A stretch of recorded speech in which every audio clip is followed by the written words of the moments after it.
Today we are on our way to northern Spain, Bilbao to be exact. We're starting off our trip here at the Schiphol airport in the Netherlands. If you're a first time viewer, I'm Chris. Me and my wife travel a lot. Just over a year ago I started vlogging our trips as it just became foggy as to all the places we had visited and what we have done. On top of that, I'm an aviation geek and I love food, which might explain the three main themes on this channel: aviation, travel and food. The channel is self-funded, far from making money, but you can help us out by subscribing and liking and sharing our content. Also leave a comment if you can. I would love to slowly build a nice community on this channel. One last thing before we get going, let me explain the title of this video, which is a bit clickbaity, and I'm really not into making videos where you blow up something very small into something very large just to get views, but something happened on this flight that I think is very bad. The video today will be a normal trip report, but the incident happens in the descent of the flight later on in the video. After it happens, I will share and explain my thoughts. Do let me know in the comments if you're seeing it different or if I'm overreacting or underreacting. Let me know.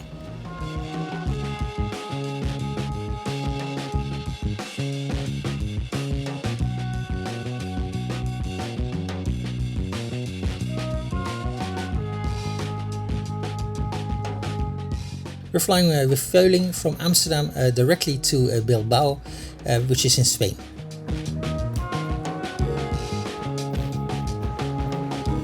Vueling is a low-cost airline, which I called Europe's best low-cost carrier about a year ago. But this flight kind of changed that opinion by a lot. Vueling check-in is at Terminal 1A, not my favorite.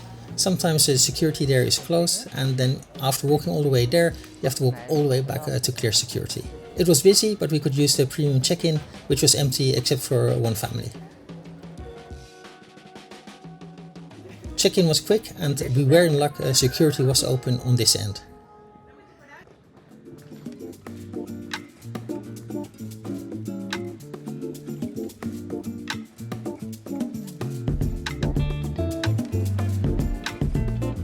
We had time for a drink, so we headed off to the premium lounge. And of course the escalator is still not working. But on the way to the lounge, I want you to see this if you are connecting to Amsterdam. All those people down there are connecting from Schengen flights to non-Schengen flights. So if you're connecting to Amsterdam, give yourself enough time to make your connection, and do check your booking that the airline has also given you enough time to make that connection.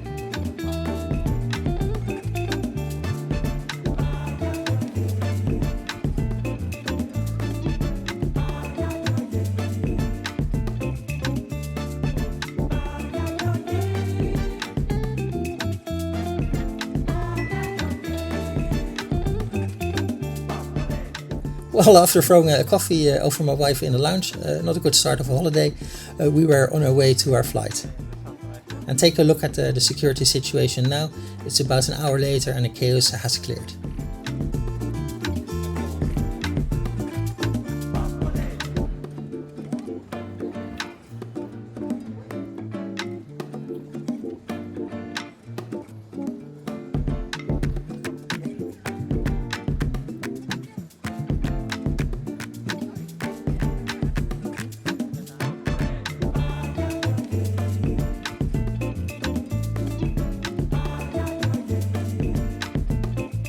We're going to the C gates. Most gate areas here at Schiphol, like the B and the D gates, have been widened, but not the C gates.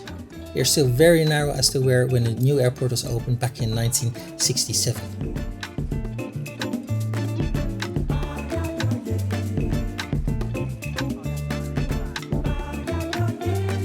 And the plane wasn't there when we arrived at the gate, but it did pull up as we were waiting to board.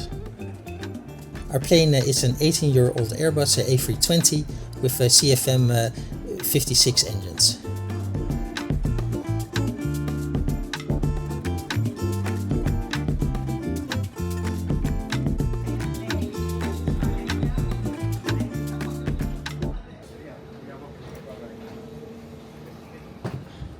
We were on the front row, for which we had to pay a little bit extra. I don't like these seats because after an hour or so my back just starts to hurt. See the window in front of us? That will give us a good view of what the crew did later in the flight. The legroom was ample, my new favorite word.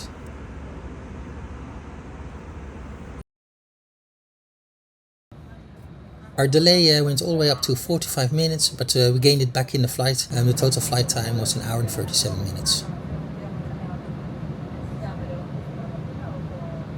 And again, I had to suffer a very scratched up window, which made it very hard with the sun to film, but fortunately the camera just focused in time before the takeoff.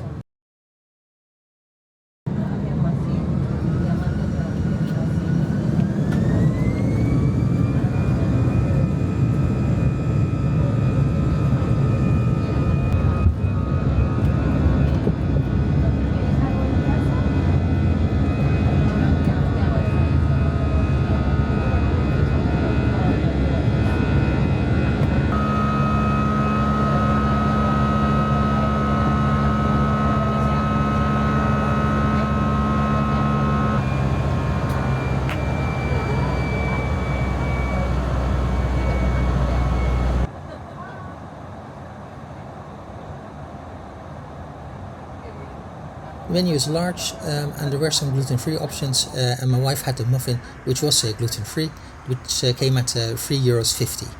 I ordered the tapas box, which came in at €7. That came with lomo, olives, cheese dip, and some rock hard breadsticks.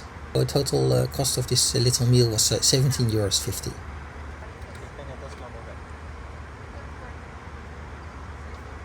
The Wi-Fi was working, and I think I paid around €7 for 30 minutes of the browse and stream package. It was quite slow, so I was glad I didn't opt for the full flight package, which was €20. So what got me so upset was the window in front of us gave us a good view of the front of the plane, and as we were already in our descent, the cockpit door was opened and remained opened as cabin crews members walked in and out. At one point I counted 3 cabin crew members in the cockpit with the door open, so that's a total of 5 with the pilots. The door remained open for at least 15 minutes. My wife actually felt it was 13 minutes, so it must be somewhere in between. She can speak Spanish, and the crew were just having a good time, so there's no crisis, no reason for that door to be open. And we were really shocked to see this level of unprofessionalness of the captain, the pilot and the crew members. Unfortunately, there is a reason why this flight deck door has to be closed. You know, times have changed. Maybe I'm overreacting, but I really was very uncomfortable with this. Please let me know in the comments what your thoughts are on this situation. Back to the trip report. The approach into Bilbao is beautiful with the hills so close by.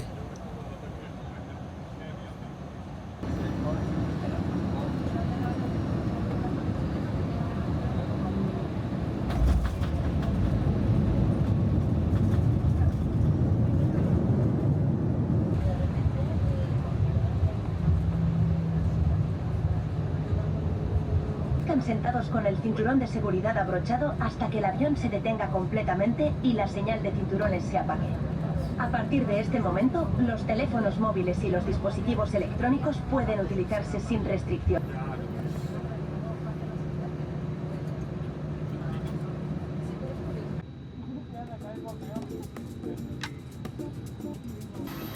Bilbao is quite a small airport, but we still got a bus gate and we were bused to the terminal.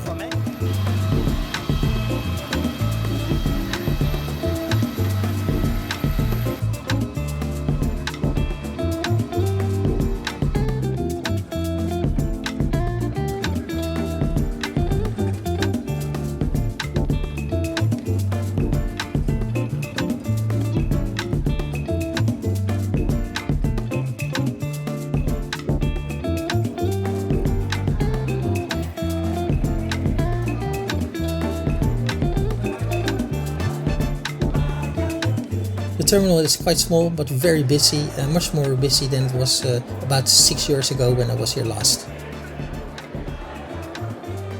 And of course we do get lost even at such a small airport to find the car rental location.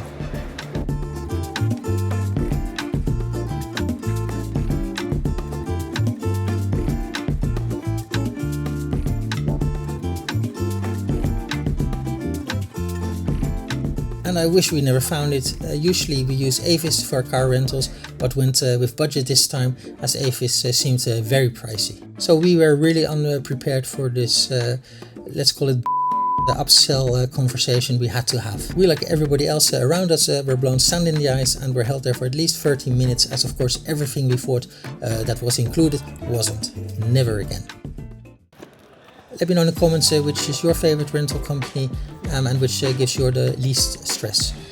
Hopefully the rest of this trip will make us forget today, that scary Vueling flight, and really the worst car rental experience I ever had. Thank you for watching. Do leave a like if you liked it. Bye bye.